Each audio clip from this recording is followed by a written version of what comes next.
इस वक्त मैं स्पेन के शहर बार्सिलोना में मौजूद हूँ और एक रेस्टोरेंट पर बैठकर अपने दोस्तों के साथ एक गुजरावालवी स्पेनिश डिश खा रहा हूँ जिसका नाम है पाइया।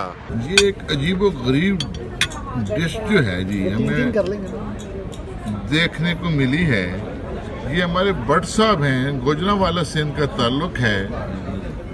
बार्सिलोना में इनका ये जो रेस्टोरेंट है इन्होंने ये एक डिश बनाई है जिसमें ये जो सीपियाँ होती हैं और उनके जो कीड़े होते हैं उन्हें पकाकर लोगों को खिलाते हैं और खुद भी खाते हैं। और ये इतने लजीज हैं कि मैंने भी चख कर देखा है।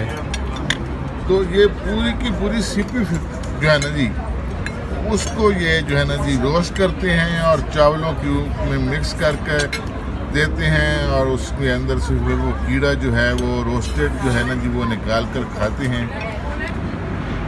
ये सिपियाँ मुख्तलिफ कलर्स की मुख्तलिफ रंगों की हैं। इनके अंदर ये जो आपको पका हुआ चीज़ नज़र आ रही है ये वही कीड़ा है जो सिपी के अंदर होता है।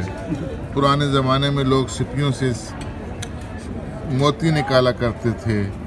आजकल सिपियों से ये गुजरावालवी हिस्पानवी डिश बनने लग गई है। तो ये एक बिल्कुल ही नई चीज़ दुनिया पर मुतारिफ हुई है जिसे पाइया पहले कहते थे अपना यहाँ स्पेनिश लोग, लेकिन अब इसका नाम बर्ड पाइया हो गया।